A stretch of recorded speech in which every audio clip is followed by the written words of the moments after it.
what happens if Joe Biden tries to take over the Texas National Guard? This is an issue that has lit up right-wing media. I haven't talked about it much here, and I haven't seen much discussion of it until really the last 24 hours in progressive media. But right-wing media has been all over this. Like, you know, they're just so anxious, so excited about the possibility that America could have a second civil war, that we could be shooting at each other, that all those AR-15s they've been buying, they could finally use them. It's just bizarre.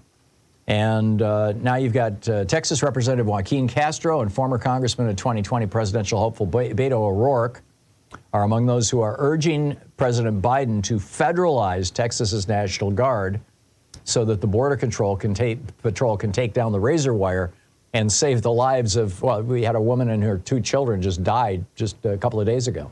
And the Texas National Guard was preventing anybody from saving their lives. So just watch them drown. That's what we're here for. And in a 5-4 ruling on the 22nd, January 22nd last week, or earlier this week, I guess Monday, the Supreme Court ruled in favor of the Biden administration.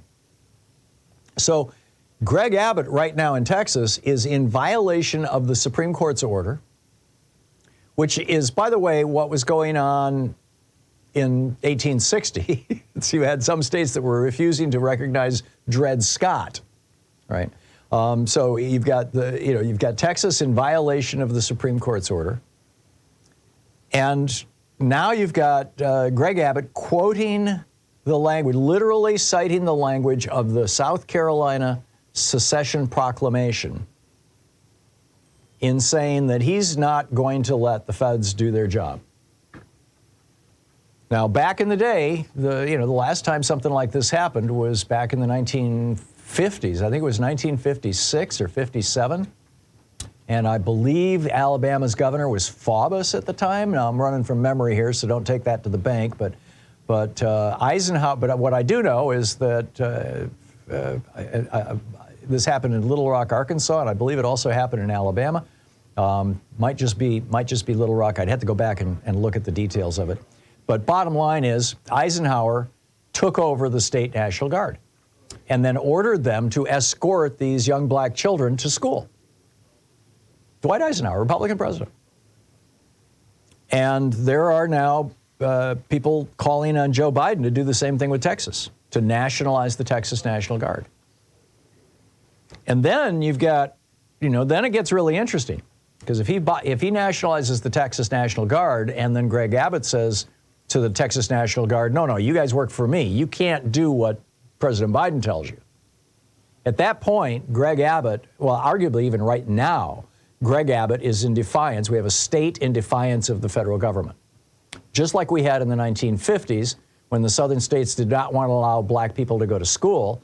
Now you've got, in the 2020s, you've got southern states who don't want to allow brown people to come into the country. There's a difference, but frankly, not that great a difference. So how is this going to play out? 25 Republican governors yesterday afternoon released a joint statement of solidarity with Greg Abbott. This is Joaquin Castro. Governor Greg Abbott is using the Texas National Guard to obstruct and create chaos at the border. Last week, President Biden said he was, quote, ready to act.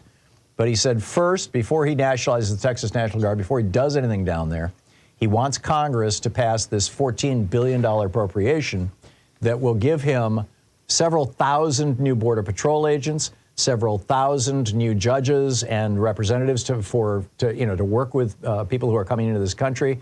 Over $1 billion of new fencing and reinforcement in parts of the fence.